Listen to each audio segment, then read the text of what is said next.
I feel like we're on your podcast. Oh, really? Why? Because I have notes? You have notes too. It's true.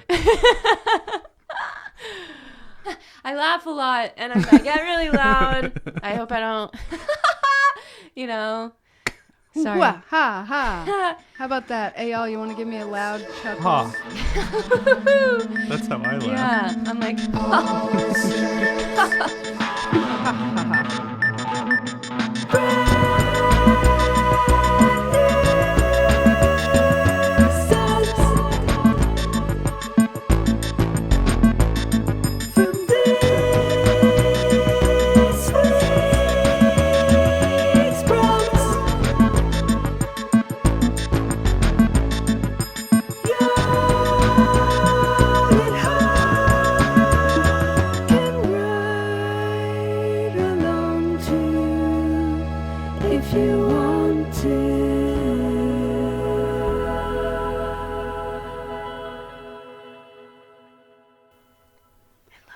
Thank you. Welcome to Honest Jam's podcast, the show where two friends dreamed of what it would be like to write a new song each week and record it and share it with each other. And those two friends were Walker. And I'm Ayal. And we've actually convinced guests to come and participate as well. Yes, we have. We are beyond excited to have such a great songwriter, front person of Ghosties, and just overall one of my favorite people to run into at the water cooler at shows. This is Jem Marie with us. Hi. Hi. Hello. Thank you so much for having me. I'm so thrilled to be here. It's such a beautiful, sunshiny day. Yeah. The sun's really coming down on you. Yes. The tiny window behind you. Truth window, in That's fact. the one. Yes. Thank you. So usually we like to just start by hearing about how songwriting came into your life. Songwriting came into my life by watching it done by other people around me. My mother was a songwriter. Just a lot of composers in my family, composers, actors, just writers overall. And just seeing it unfold in a way, like a process, was really nice to see. Like, I have an idea. Here's a melody, and let me just grab my guitar. And So you saw the behind the scenes process of them creating the Yeah. art, not just going out to work and performing and doing right, various exactly. things. In Was fact, it expected that you would do something with music?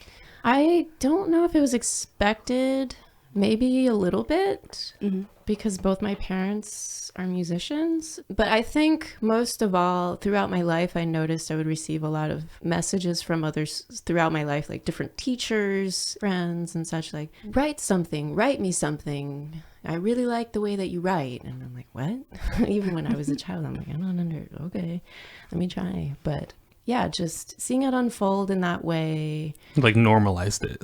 Yeah. Felt like an achievable thing. Right. Like, just go for it. It's okay. If it's not perfect or all that great, whatever. If it was worth a shot, Yeah. it was That's fun. our motto here. Yeah. And sometimes it bombs and other times it's like, great. Yeah. This is what's great. I'm really glad that I went down this route, because then I wouldn't be where I am right now had I not taken the chance. Right. Well, if it is like a job like that, then it's like any other job. Like, you don't go there and expecting to be the best person at that job every single day. Right. That seems unreasonable. Right. But if it's something like that brings you joy and that you treat Right. with a sort of honor and intent, then there's space to just allow for, I envision like a flower or rose unfolding, rather than being forced to put a smile on your face Right. and be a certain way and serve others in that way. Yeah, we talk a lot about having intrinsic motivation to create something. It really feels like it has to be the driving force, or you end up burning out. You know, Right. there's just no way to do it unless you actually are doing the thing that you want to be doing. Right. So did you remember when you first started kind of making songs and putting them out there? Yes, actually, I was thinking about, I have a little brother. He's kind of like he's my cousin, but we were raised in that he felt like my little brother. And he and I would always have these games or, you know, like, let's play. What do you want to play? Let's listen to this song and grab a piece of paper and grab a pencil. And with every like doop, doop, doop, doop, doop, doop or something, make a mark. And so after that, we look at the picture, and this is the image, the visual image depiction of this song. So I feel like in a sense that is songwriting in its very beginning of like just following the intuition kind of way. And then other times I would hear a melody in my mind when I'm like falling asleep. And I remember one time I heard like da da da da, which later on I realized was that, oh my mama, get on the bus, everybody wants a dinosaur. Right? I remember hearing that in the middle of the night and not knowing where it was coming from. I think maybe based on I heard it in the back of my mind somewhere. I grew up in Miami, Florida, so it's like I heard a lot of pop. I remember hearing that melody and grabbing a pen and just writing on my hand little marks, da da da da da da da da da da da da da da da da da. And for some reason I thought that was going to work, and then I forgot the melody because I just saw a bunch of prints on my hand the next morning. And so you're like, I know, I still do that shit with like, that's actually how I notate songs drumming. Right, but Still, so like day. Yeah, and but with melody it's like what am I looking at? But it's total like drum notation. Yeah. But you didn't have like the language quite for the thing, but you were trying to figure out how to visualize it. Right. I was just really reaching as deep as I could within myself to try and find out how I can capture this fleeting moment, which is what a lot of songwriting is. It's I mean, that's how I songwrite. Yeah. It's just like you are passed down this little trinket of a sound that you hear. What are you going to do with it? Are you going to let it go, or are you going to capture Follow the thread. Because if you let it go, it's going to go. Yep. And someone else might catch it in their way. Yeah. They'll hear it. It's like this invisible stream. Yeah. Yeah. There's a composer I really like, Oliver Messiaen. He was this like Christian mystic dude that just invented his own kind of tonal language. He was synesthetic, and he like wrote all these songs about birds, and he would just like, you know, be able to notate like how the birds were singing and shit like that. But he talked about how like there's a stream kind of happening, and each thing that you create is like you're kind of like cutting into that stream and just picking up the information of that, and then you just like let it go into the next thing. Yes. Like you're saying. Yes. How interesting. Synesthesia. Yeah. You seem like you're visual. I mean, from what you're saying as a kid, there's a visual connection to the sound. Yes, definitely. Visual, like a mark or color, like a brilliance sometimes. Like some songs I'll envision a really brilliant light versus one that's a little more dim, but still illuminating. That sort of thing. Yeah. Yeah. So how did you get involved in kind of like playing music out in the world? In the world. Well, it's so funny. When I was a child, I'm always talking about my child today, but going back to then, I never envisioned myself ever performing to the capacity that I have in my life at this point, because I guess even though I did have encouragement to write and such, it always was looked at as, well, if you go down that route, you're probably going to struggle. So don't try it. Really, like, be practical and get a real job, security and stuff like that. So anyway, but to answer your question, I experienced deep grief and loss, and I didn't know what else to do with it besides write about it. And it felt like just writing it wasn't enough. I wanted people to hear it and to share it. So a friend of mine showed me, here, this is how you write a demo or record a demo using GarageBand. I'm like, holy moly. I mean, I used to like record on like tape. But anyway, so then I started demoing and just like playing out into the world in Miami. And then briefly after, I moved out to Portland and just kind of had this vision of, I'm supposed to be here for this. I initially came out to Portland for graduate school in visual art or design, PNCA. Oh. Within that first day, I felt no. Totally. No. And I would not have come out here otherwise. I would not be here right now. What were you envisioning that was going to be that life? My life being continuing on with visual art and teaching at college level, Mm-hmm. and then just being a working artist, a visual artist. But the art world felt so cutthroat and like who you know. And I guess you find that everywhere, Seems like it. but it just didn't feel like the thing I was willing to give my time to, Mm-hmm. my energy to, because it felt so, I don't know. I feel like with music, I can just sort of fall into it and I feel safe. Right. Yeah, you have to find the place where you can like be yourself Mm-hmm. and be accepted for that thing. If you don't kind of fit into the system in a certain way, then it doesn't. Right. We all have to fit into some systems in order to kind of like interact with other humans. Yeah, and feel like we belong there. Yeah. Right. A friend of mine, one of the first friends I made in Portland, actually through that program, I still am friends with them to this day. I talked to them and said, I just dropped out. I just dropped out of this program and I think I might move back to Miami.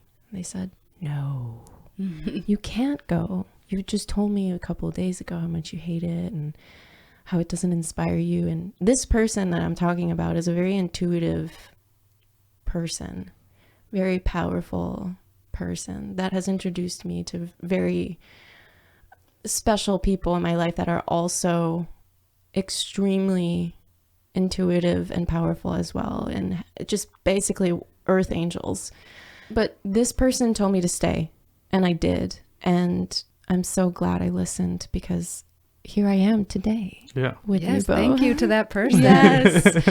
And I'm just so grateful. I'm so grateful to have been led here, even though there have been so many like trials and tribulations and like, trial and error. Right. And it's so much pain, but also so much enlightenment. Mm-hmm. You take the risk. Yeah. You take it by the hand. You're like, okay. And recording demos and stuff like that, is that a big part of your process? Oh, yeah. I feel like it's evolved quite a bit. Before, it used to just be like on a handheld cassette on an electric guitar that's not even plugged in. So it's just like completely, I just did not know what I was doing. Sure. But I was with that same intent of capture it. You get to it later, perfect it later, show it to the people later, and then it'll come together. But just right now, catch it. Yeah.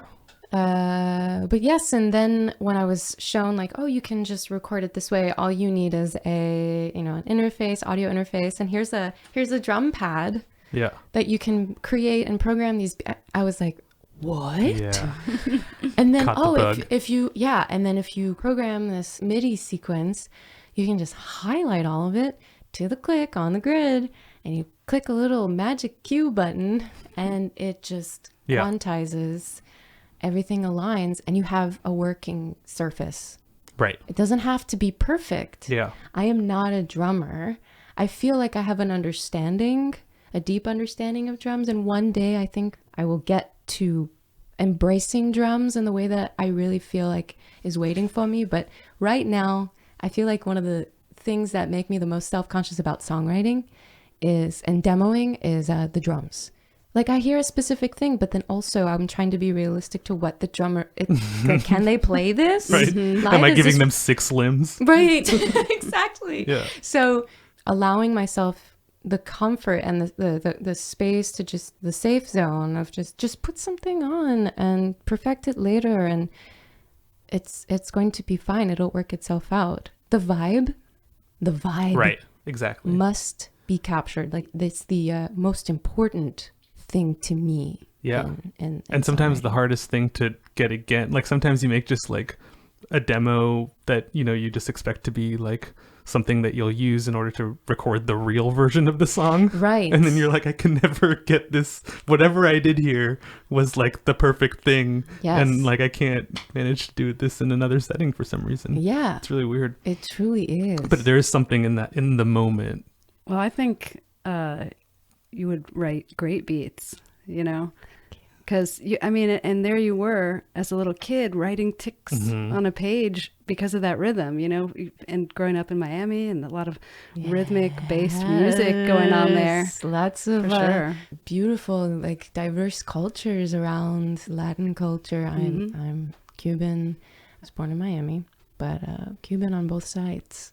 So just having that imprinted as well in me, like this deep understanding of listening to a lot of, you know, salsa or bomba, being truly drawn to like syncopation and percussion. I'm so grateful that my mother used to just like videotape the scene.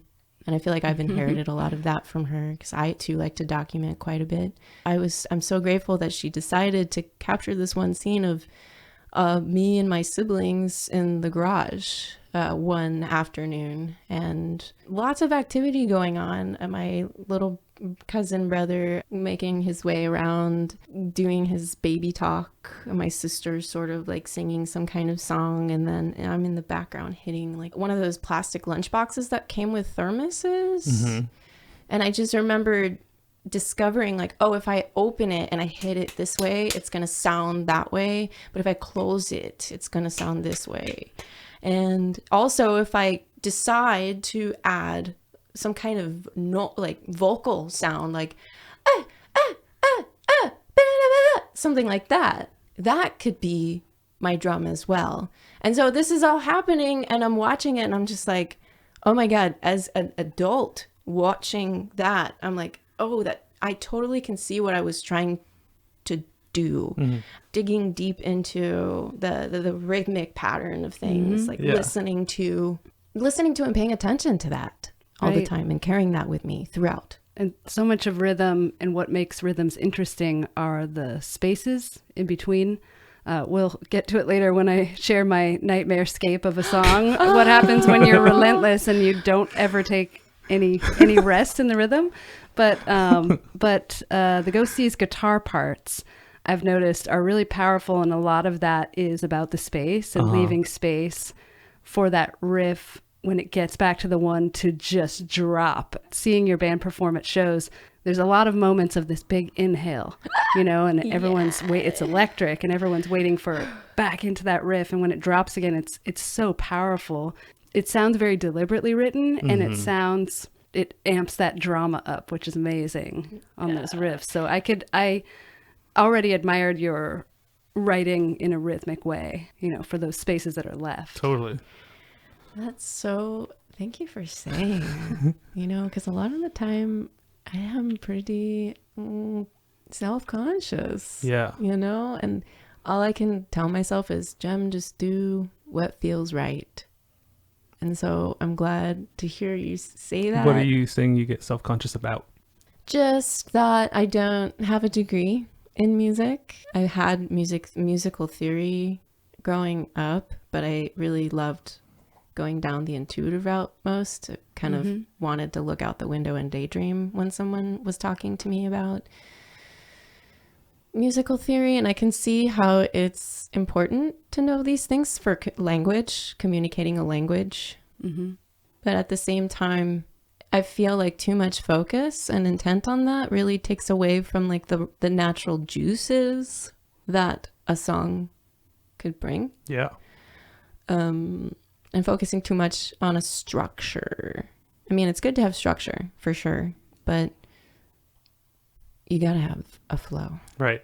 Yeah. Yeah. I grew up like playing a lot of classical music and a lot of emphasis on like technical stuff, and it like messed with my brain. I was just talking with a friend about this. It was similar to like spelling, where for some reason when I was younger, I thought that spelling was an indication of intelligence, right? Just like people think that, well, I'm making an analogy. It's like an SATs. Just like people think that technical skill is the sign of like a good song or something like that, right? So but those two things break down when you actually like talk to a person and you're like, oh, you just didn't develop that skill of spelling, but you're obviously very intelligent. Or like, oh, you might not have a certain amount of finger dexterity, but that doesn't mean like your songs come through. And that's like, what else are we doing but like wanting our songs to come through? Yeah, exactly. I feel like that sort of approach to music, being very analytical about it, has really turned me off a lot of the time. And I feel like that turnoff can sometimes creep into the songwriting process. I have like a sword or dagger that I'm cutting through these like webs or thorns, like rosebush thorns of doubt. Like, it doesn't matter, Jem, just do it. Right. It's like we were talking, or like the intuitive force is the thing that's important to have drive you. And sometimes, you bring your brain into the process, and that actually makes it so that, you question your intuition, which is useful at times, but you got to find balance. Yeah. I mean, when you question your intuition too hard, it's kind of like, what's the point of, just go with your gut, just go with it. Don't question it or doubt it. Just like, see. Well, you're probably more likely to make safe choices and not do things that are different when you're bringing your own vibe and you're able to align your intention and your own personality into it. That's the magic stuff. That's the magic. That's what people want to hear. Yeah. Yes. Let's get into some magic stuff, right? Yeah. Yes, we're excited. Cool. You've got a couple different pieces to share with us. Yes. What did you make this week? What did you make this week? Tell us all about it. Tell us all about it. Tell us all about it. Tell us all about it. Tell us all about it. Tell us all about it. Tell us all about it. At first I was so scared. Not really. I was just very I was trying to be very intentional, which is just kind of who I am as a person. I don't know if you've noticed, but just very intentional and careful. I know that there's a major focus on this show about like trying to move away from perfectionism, but being a person that has a perfectionist approach, but also a little loose about it in the process. I feel like I found a happy medium. It's really difficult, challenging typically for me to show even to my own bandmates demos because they're incomplete, still in the oven. Don't put in the don't check with the what's that, the little stick thermometer or toothpick to check if it's fully baked. I assure you it is not. We're gonna some gooey cake. Yeah. So now that the sun is hiding behind the cloud, I feel like it's a perfect time to pull up one of these songs from the prompt. And I do want to clarify. This is not the first stream that I remember, but it is a conversation about one of the firsts. The first stream I actually remember, this is why I asked you both, hey, can I send a cover? And decided against it because I really wanted to use this prompt as like a way to really create something new. But the first stream I recall was the death of my mother. And I remember I was 3 years old and I was seeing a montage of different parts of her life as if I was watching video footage with Louis Armstrong's What a Wonderful World playing as the backtrack. Damn. And I even remember it was so deep and sad that I woke up still hearing the song and really fully woke up to myself being in the hallway crying at her through her open bedroom door. And then I told her what, and she said, it's okay, don't worry, like how any mother would to a nightmare. I mean, you would think that that's not a nightmare. It's just like this beautiful song being played, but this understanding of like, this is sadness, true deep sadness. Right. But that's a nightmare. Truth. Yeah. That's a truth nightmare. Yeah. Anyway, so that was my first dream, but I did not. I mean, handling those kind of feelings when you're that age 3 years old, a lot. It's a whole lot. Yeah. And so she did die 13 years ago unexpectedly. And I recalled the trigger was set off in my mind of this memory of this dream when I was at her wake. And my aunt, her sister, had compiled a photo montage of her life. There was no song playing, right? At least I don't think. But there certainly was in my mind, and I know you know which one that one is. Anyway, so I decided against covering that song, even though I did start on it. Maybe I'll share it with you guys in private. Oh, yeah. Or if I feel confident enough, maybe I'll share it with the community that you guys have going. Yeah. But I decided to go with a wolf nightmare, a recurring one. And I feel like the wolf is... it became really dark in here when I said that. The lights just spookily dimmed. Yes, yes. The sun just hid behind a major cloud, I can feel. A wolf, I feel lives within myself and many others, I'm sure. But, there are different aspects of the self. There's the light self, the light body, and then the shadow self. Well, this song is called Wolf Weeps. And I actually also titled it February 31st because I feel like February being typically 28 days, but this year being 29, leap year 2020, it has felt like an entire 2 months. And I feel like, Jesus Christ, is it fucking February 31st yet? But yeah, so February 31st, Wolf Weeps, working title. It's the first-ish dream I remember, and it's really interesting how the scene that I'm describing in the song reflects an event that's occurring at present. And how, like, truly it's just this affirmation how non-linear time really is and experiences. So that self of me, maybe like 3 or 4, that had these dreams was tapping into something. Yeah. As 35-year-old Jem. Where I got the idea for this prompt is the idea of the first dream, the earliest remembered dream, I think comes from Carl Jung. And Carl Jung. He was really into what he called big dreams. And so this was like a type of big dream. And big dreams were dreams where like you were getting archetypal like information funneled into you from the collective unconscious, basically.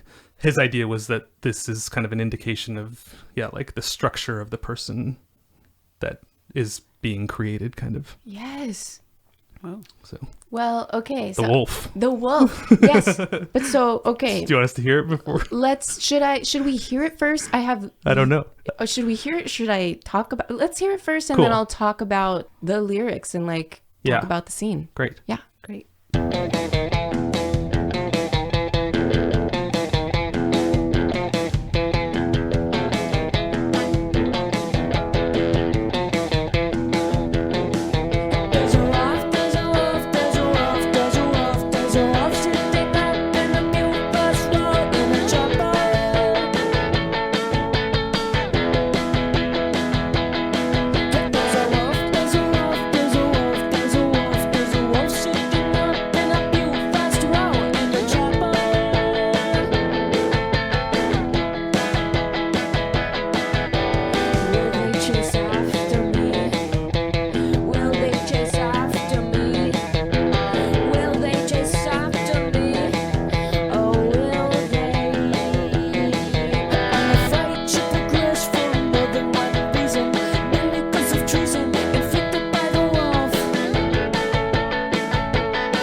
Yeah. So. Cool. You You faked me out. That was great. Thank Yeah. you. Thank you. Yeah, there's like, You're so ready to talk. Yeah, because I'm like so ready. There was a point where I was like ready to interject and be like, so in this part, which is what I really try to hold back doing when listening to a song. And like, this is great practice, you know? So first of all, thank you for listening and for like holding the space for this experience. I noticed that like there's like a part in the middle of the song that I'm like, okay, there's something different that's going to happen there, but this is the placeholder right now. You know, I had so many recurring dreams where the wolf, specifically visually, the Disney Big Bad Wolf, like the 1930s one, Yeah. the very like sharp teeth, drooling mouth, long snout one, was just terrifying to me, but I was so intrigued. So this wolf in particular terrified me and haunted me in my dreams, would chase after me, and there was like it was different kind of stories happening, but yeah, the where same you must run chasing. because he's hungry and he's coming after you. In this particular dream, maybe like the fourth or fifth time where I see the wolf, it's in a perspective where I'm walking into a chapel and it's an empty chapel except for right up at the front I see the back of the wolf and he's hunched over, and I'm like, oh, I'm afraid to progress. I'm afraid to move forward and have this wolf see me because he's been chasing me. So I think I'm gonna quietly step back and away and out, but I'm in a chapel, so maybe there's some kind of safety. And it didn't when I was a child, I was raised Catholic, which is like totally not what I am. But like the ritual behind it. Couldn't tell by the eye rolls. But I mean, I'm grateful for having that sort of upbringing so that I can totally know to reject it and see what works for me, which is like a lot of spirituality. Right. And earth magic, really, and intent. Anyway, so I felt a sort of safety in this chapel atmosphere, and I see the wolf up there, and I say, well, let me just take a few steps forward. And I discover that the wolf is weeping hard, grieving so deep. And I'm just like, wait, what's the matter? And it turns out it was just understood that they felt deep remorse for having me had to run away from them and causing me great pain, like a deep, profound pain that's traumatizing. And it turns out in the dream that when I forgave them and accepted, like, don't worry, like, I know you meant well, you were just like feeding into your impulse, your dark, shadowy impulse, but you see now that that was wrong to do, to inflict harm on a little girl like me. And so I'll forgive you and I'll give you this chance to redeem yourself. And that was took you looking at it. Yes, and walking up and having the courage and facing it and seeing the vulnerability that they held that I had no idea they were able to hold, because they came off as a scary monster. Right. And so once I gave that, once we reached that point of forgiveness, it sort of unlocked something in the subconscious where I never had a chasing dream from the wolf again. Never. Wow. Yeah. There's a, I don't know what to call them, author, Robert Moss, who wrote this book called Conscious Dreaming that is really influential in my understanding of things like this. And he talks about nightmares and the way, while you're going through the nightmare, usually what you're experiencing is like resistance, right? You're just trying to like push this thing away and like not kind of face this thing. And if you can do that, kind of like gain a level of lucidity and look at the thing, often what happens is it becomes very kind of comical, or like the emotion just completely flips pretty much immediately. So he has this technique where you, after you have a nightmare, you then envision yourself going back into the dream as you're falling asleep, but with a plan as to how to face the thing. How to fall into it. Exactly. Yes. Yeah. And I found that to be really useful when I can swing it. It's pretty hard to do, to like commit, in that way to dreaming. But yeah, it's interesting how life seems to be that way too, where it's like, you know, whatever, what you resist persists. Like if you keep resisting the thing over and over again, you make the problem bigger and bigger and bigger and bigger. Absolutely. And then when you face it, you're like, oh, this is just like a bill that I have to pay. You just have to pay it. And then exactly. We complain about forms a lot around here, just having to fill things out. Totally. It's just a form. And once it's filled, totally, it's tax season. I'm right there right now. Seriously, as a self-employed person, yes, it's terrifying. But just like once you get it done, it was just a form, and just face it. Yeah. Fall into it, get it done, and it's out of the way, Yeah. out of your life. You got some more things to share with us? I do, but so did you guys also write? Yeah, we both wrote prompts? songs. I don't want to take up a ton of space, you know, so. We want you to take up space. Take all the space. Yeah. We But, just edit anything so it's not 3 hours long. Yeah. oh, okay. Or Or maybe you know. maybe it'll be a 3-hour episode. That's on the listeners. We Oh, we vary widely with our listeners, I hope length you of time. enjoy. Yes, yeah. Sometimes it's just good to go with the flow, Yeah. and when it works. But I want to just state that I don't want to take up all this space. I would like to hear what you both came up with as well. Yes. So. Should we share our songs and then we can hear some Swing back more around. bonus Yes, material yes. Cool. from Jem Marie? Yes. Let's do that then. I guess it would be my week to go first. Yeah. Okay. This is the first dream that I remember. I probably started having it around 5, 6, 7, something like that. I got really focused on death also. And I think at some point I heard a story about somebody hang gliding and going too high, and like the air pressure causing their eardrums to burst, and then they like died that way. Yeah. And the wax on their wings melted. Icarus. I don't think it was that story. But then I think after that I started having this dream where I would just like find myself on this beach, and it was super sunny and super windy, and there's like a cliff right next to me, and it felt very ominous. There's just like a really ominous feeling. And every time I breathed, I would start raising up in the air. And so then I knew, like, the whole dream was just me like knowing that the more I breathe, the higher I get and the closer I get to dying, basically. Ascending. And then eventually I would just die and wake up. Yeah, Yeah. that's It's deep. that is deep. And that's true of life too, but it's a long Yes. time. Yes. Yeah. So the lyrics are pretty. Yeah, I actually put them right there. Oh, printed I think out. you have one. I should have printed So, out my lyrics. This I is should have really- printed out your lyrics, Oh, but they're simple. well, there's still time. Here are the lyrics. Yeah. Every breath takes me higher. That's the name of the song. The sun, the wind, blue before me, blue above. Every breath takes me higher. That's it.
The sun, the sun, the sun, the sun, the sun, the sun, the sun, the sun. The wind,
Every breath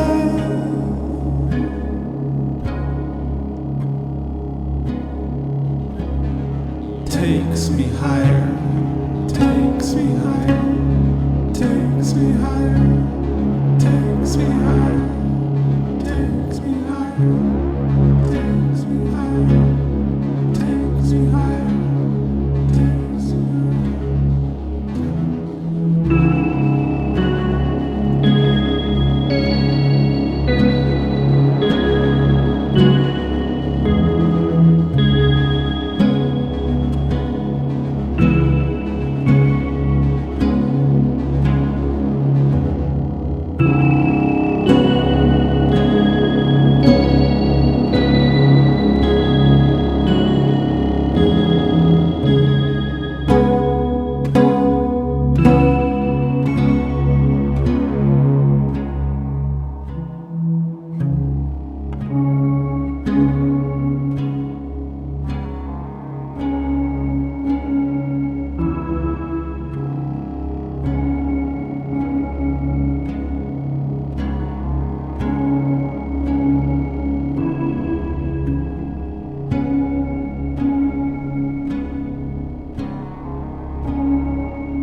Hey, y'all. Nice. I think you got that soaring vibe. Oh yeah, in there. I was totally levitating. Oh yeah. I was like slowly coming up. Yeah, I felt that. Very, very nice Cool. Thank you. depiction of that Thanks. sensation and Yeah. that experience. Yeah. It started with I had just a band that I'm playing in wanted maybe some bassoon. I play a little bassoon, and so I just got my bassoon service I hadn't gotten worked on in years, and I was just like wondering if excited that to start was- playing it, you know. So I was just like, Yes. oh, I'll just record this and like try to use it in a song. So I started with just playing Is this contra bassoon? just bassoon. Yeah, contra bassoons are like twice as big. and- Oh, okay. yeah. Because I always thought contra was like the deepest sound. Beautiful. The contra bassoon is an octave lower than this one. Oh, Yeah, oh my I god. know, they're amazing. I love them. Yes. And so fitting for the breathing theme. Right. The breathy. So then I took that and I took my little drum pad and I just dragged on to like a MIDI drum pad and actually like played the samples live, Mm-hmm. and then messed around with them to kind of get this thing going on. So that's that little thing. That's beautiful. And that was kind of the start of everything. That sounds like the start of a serious scene. I know, it's very Inception. Did you see that movie? I've heard all about it. Yeah. I've seen a lot of memes about it. Right. Inception. It has a Meta. lot of that kind of like Yeah. low. Yeah, and things slowed down. Yeah, totally. I especially love how, speaking of things slowed down, how the entire lyrical piece is just 1, 2, 3, 4, 5 short I know. lines. You're gonna love my song. There's only one word in it, Yay! and I didn't say that word. Yes, really. I'm intrigued. I actually almost like threw this whole thing away. Like I didn't know exactly. I had that first part written, and then I was like not connecting with it like the night that I made it. So I like bounced it down because I was gonna like use it for this and be like, this is the first thing that I started with, you know. Like then the next morning I listened to it and I'm like, oh, I actually kind of like this thing. So then I just Strange how perspective took changes. it. I know. Right. You just build on it. Yeah. So yeah, it was a nice experience. Nice to get the bassoon involved and Mm-hmm. process Very the lovely. dreams. Very nice. Thank Yeah. you for Yeah, sharing. of course. Yeah. You want to do your song? Yeah, so at the end of our last episode, the most obvious choice for me was to literally write a song about my first nightmare, recurring nightmare. And that would have been in the early mid 80s.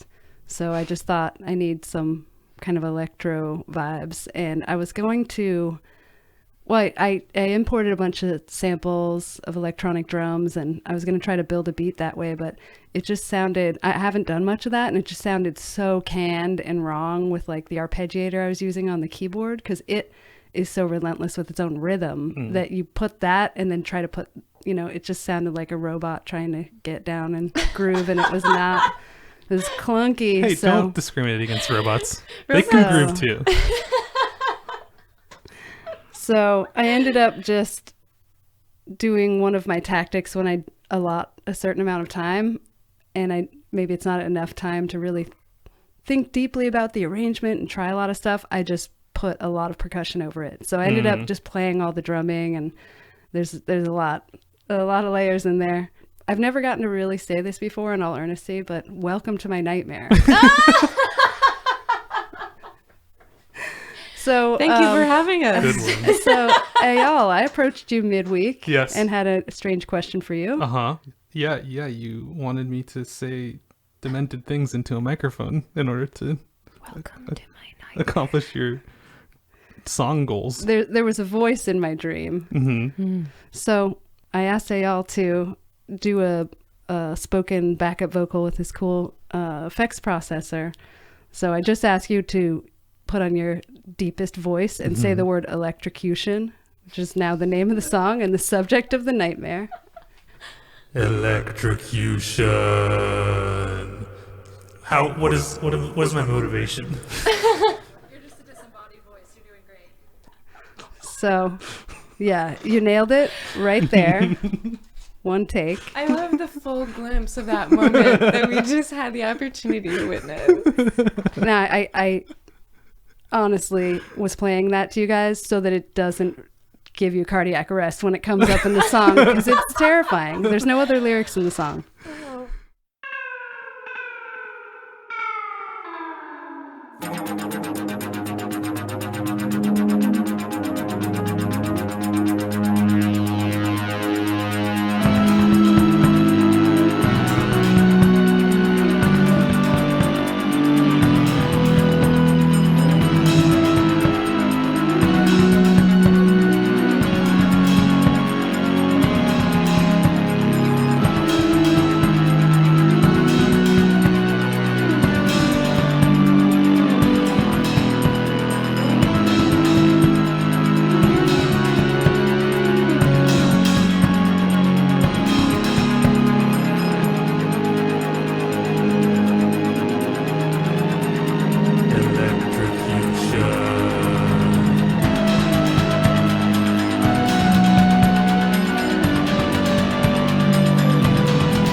Wow.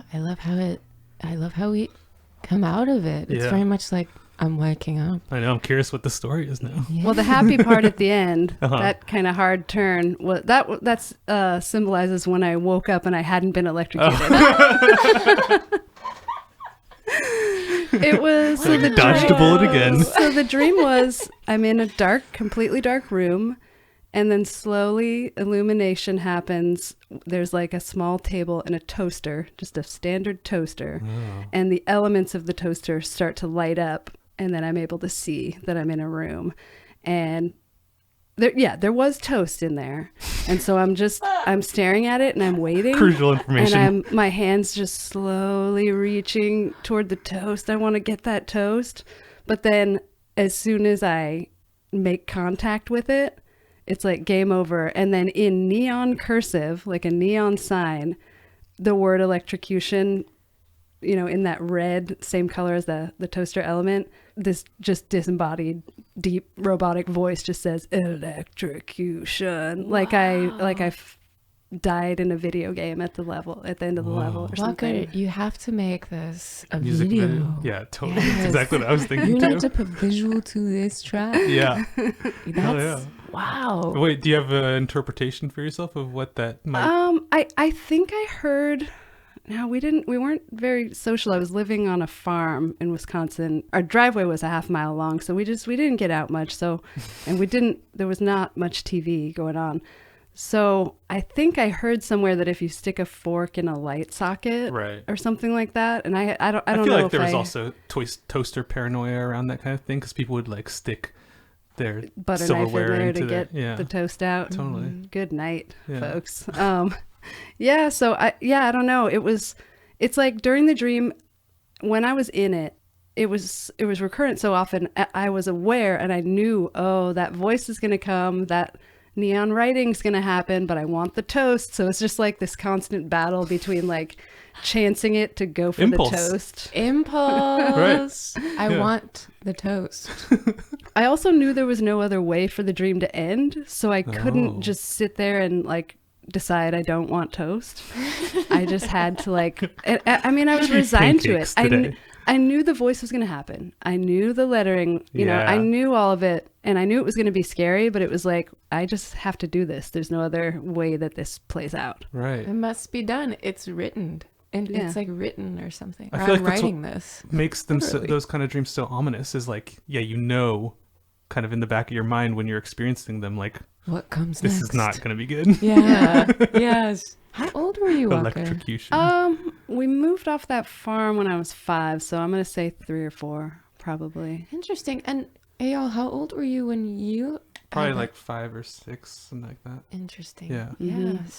I don't remember having it as much after we moved, so I think it was done by the time I was 5. I was reading studies about this stuff, and I think there was like 106 participants in one study, and like 85 of them remembered something of their early, and there was like a significant portion that just didn't even remember anything like before the age of 12.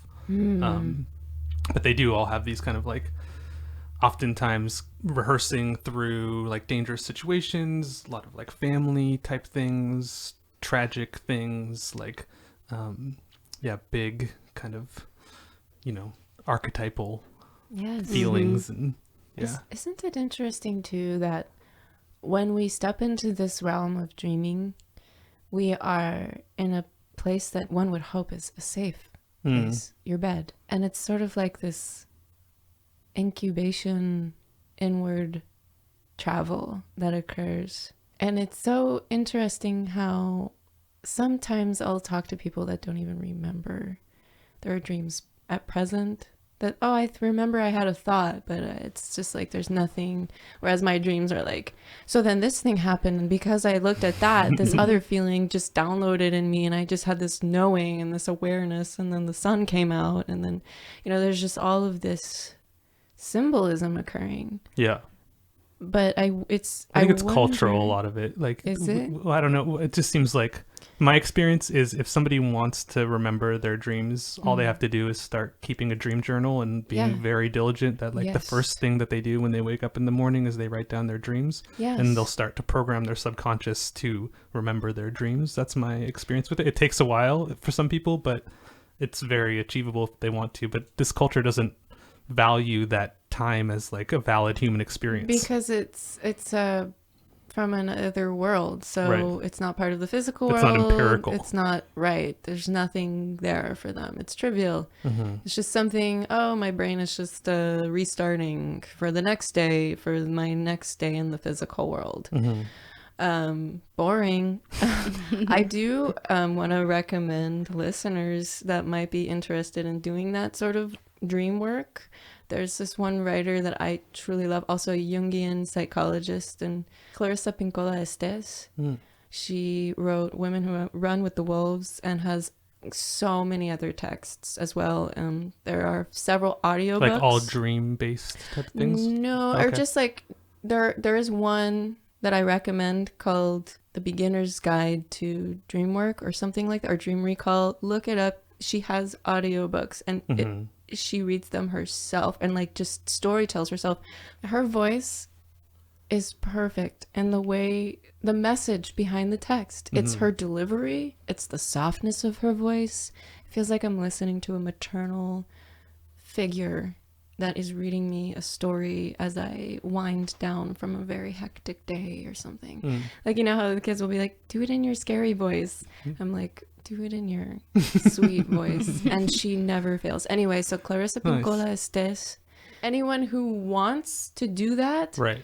it's available to There's them. a lot of resources out there. I'm really into like people also, I think part of the pop culture created these things that people called dream dictionaries and that kind of shit, where it's like it doesn't promote a person developing a personal language for themselves, you know? And I think that that's really useful for people to do also, is to be like, what does this symbol mean for me? For me. Yeah. I was one of those. I mean, I am, though I agree. Well, there's archetypes, but then it's also like you're having the dream. Exactly. Like, of course, like the ocean.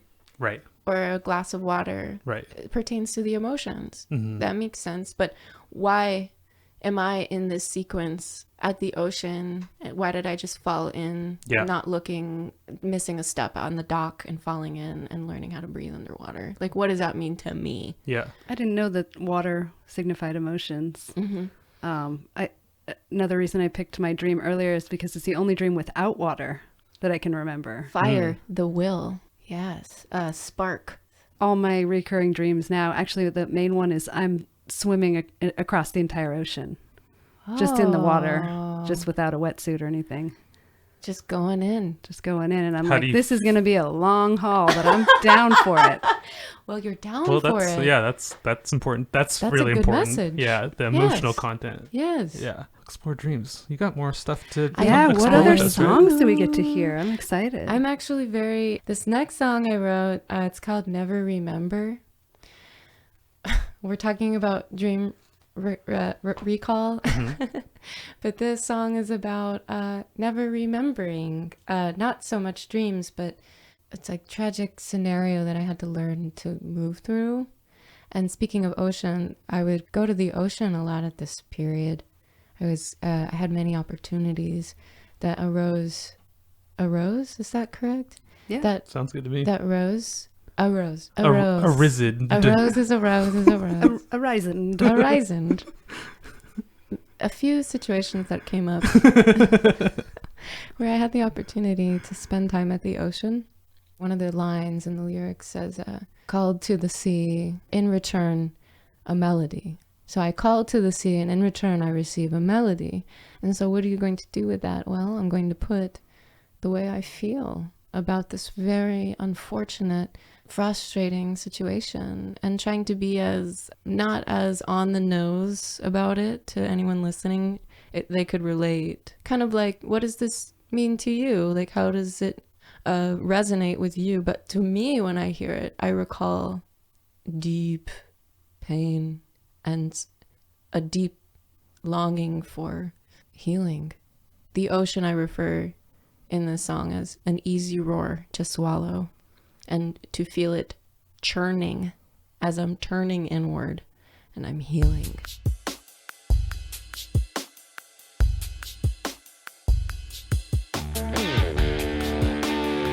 So I read your letter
The fact that it's captured then, and I can sing it and hear it, I can work through it each and every time. So it is definitely part of the transformational experience. Do you ever have songs that are I'm sorry to interrupt, No, but acceptance and transformation. right? Shift. Yeah. Next. Level up. Yeah. Yeah. Yeah. Do you have songs ever that they represent something like that then you just feel completely disconnected from at some point in time, that you just like are not able to sing them anymore?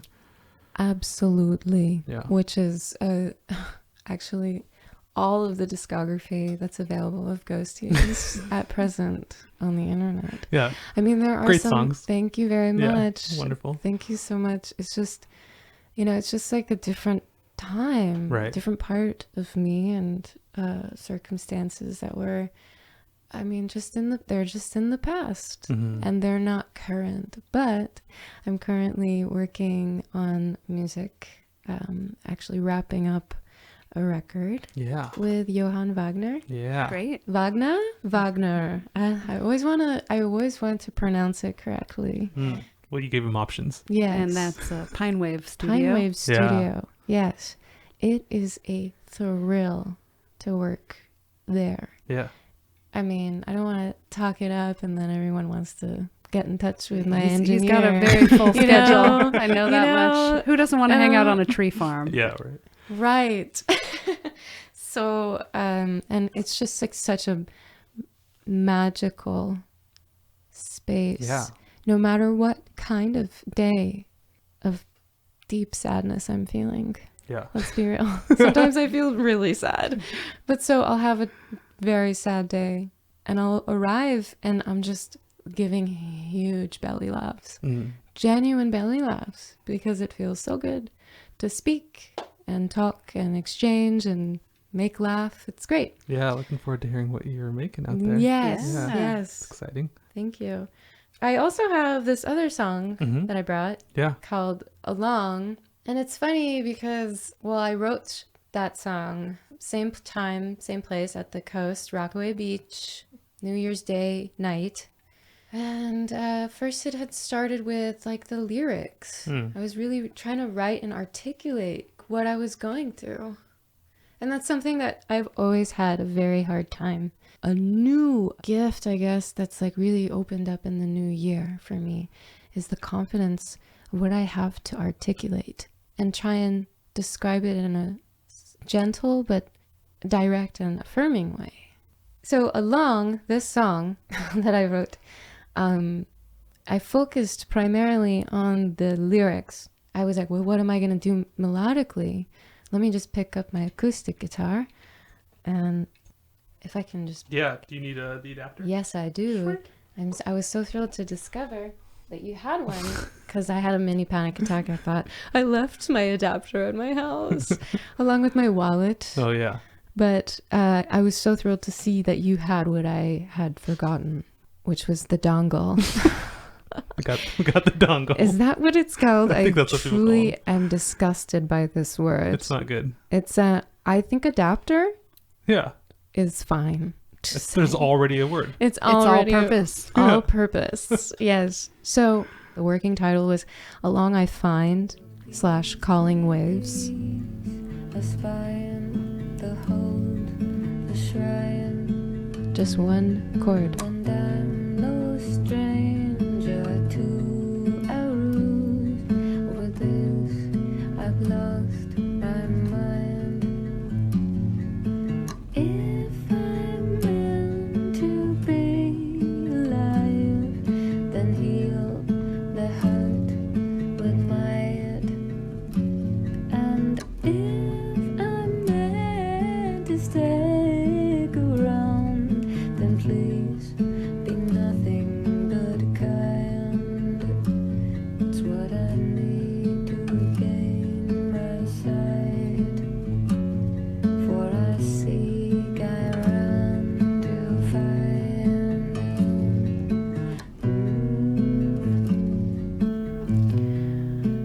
Okay, so I will stop it there. I love that. Thank you, Yeah. thank you. And I did interject, which I'm trying to learn, trying to unlearn doing that as I'm listening to a track I'm showing and as a demonstration. So then that transformed into, here, I'll give this adapter back to you because that I was prefer the word dongle. tomato. I judge all podcasts by how many episodes in until they get to the word dongle. Until someone says dongle. I like the types of podcasts where I can hear the word dongle enough times to make a game out of it. Darkness crumbles piece by piece. The shape, the house, the shrine. But I'm no stranger to a rose. Over this, I've lost my mind. If I'm meant to be alive, then heal the hurt with the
Yeah, so that song is a sort of hopeful outlook on the heaviest heartbreak I had been trying to come out of, and I'm coming out of. I feel okay. I'm alive. I'm here to live. I'm living to tell. Yeah. But so it's just at a point where even listening back now, I can see I'm doing the right things, even by writing this song, for instance, and Yeah. being really courageous of like capturing such a vulnerable emotion. Because sometimes things get really dark and you're like, oh yeah, am I really supposed to like stick around and do all this work and all this labor for what? Yeah. One thing I really appreciate about your music is just that, like, it really just feels like you. Like you're talking about, like, being airy and like. Yeah, Gemini But, rising. I feel that in the music a lot too, where there's this kind of like whimsy behind it, but it's also there's a precision to it. And yeah, it just feels that I don't know. There's nothing else that it sounds like. Really, it sounds like you. Thanks. Yeah. Well, good. Yes. But we've talked about that, like leaning into that is really like the thing that I think people that have that like intrinsic motivation just to create things, the way you lean into it is through kind of like connecting with who you are, like what that motivation is, and then like being vulnerable enough to like let that exist in the world. Let that exist in the world. Let that be witnessed. Yeah. It's a practice to be brave to do that. And I tell you, that's why sometimes if I show something like this to the wrong kind of person, I can be really sensitive about it because it's a work in progress, you know, learning to show people my stuff and feeling that same confidence I had when I wrote it, bringing that same level of confidence into the listening moment. Right. Like, you know that it's worthy of existing in the world when you're creating it yourself. But Yes. for some reason, sometimes it's easy to let somebody else's influence kind of Get in the way. Yeah. Yeah, I feel like that was really shoved down my throat growing up. I mean, there That were seems related to what you're saying about your insecurity about being judged for like musical skill or right, that like kind of stuff. the merit, like you need Mm-hmm. in order to be looked at as like worthy of this is a great song. Like, I don't know, there just has to be so much intellect and knowledge behind it. Was like one side of the way that I perceived musical critique in my life upbringing.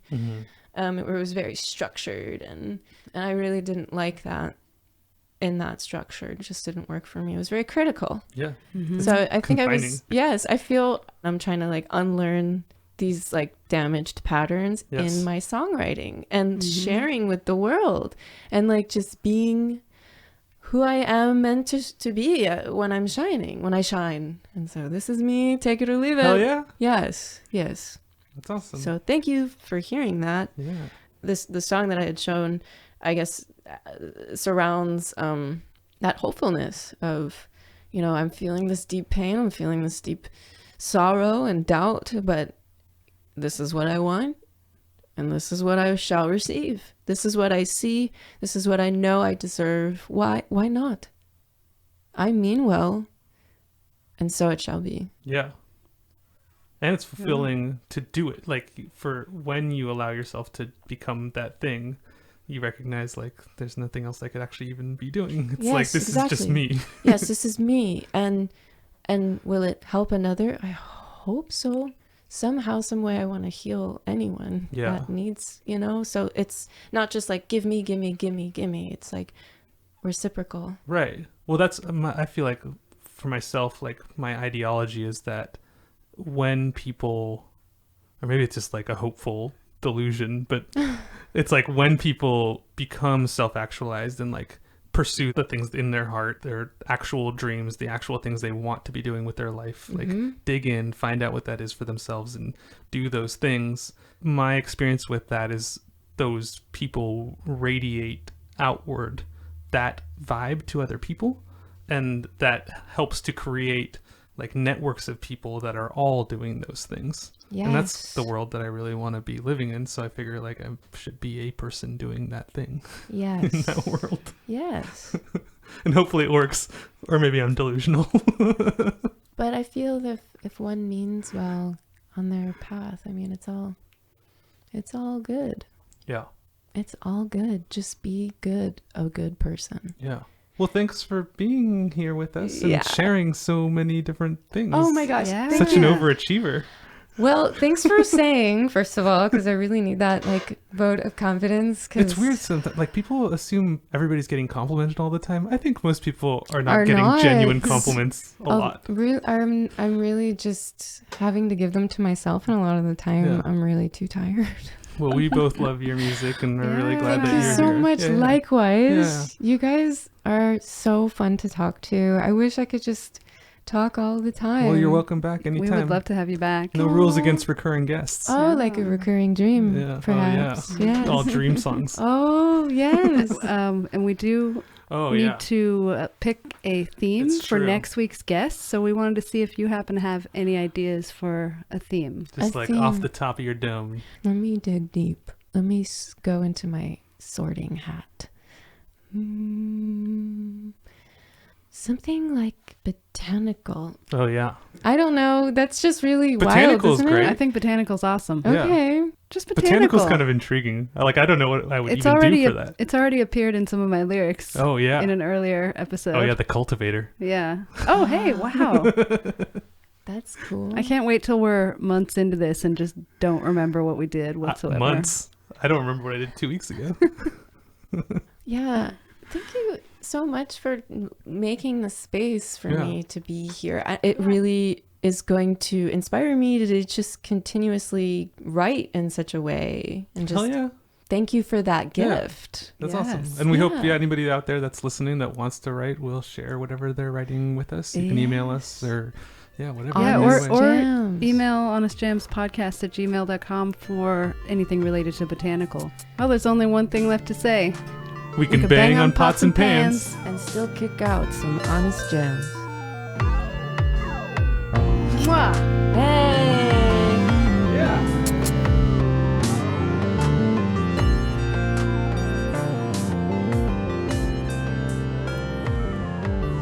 Honest Gems podcast is written, recorded, and produced by A. Walker Spring and Ayala Alvis, and edited by me. Thanks to Victor Nash for mixing our theme. Thanks to Oogie. And thanks for listening. We can't wait to hear what you make.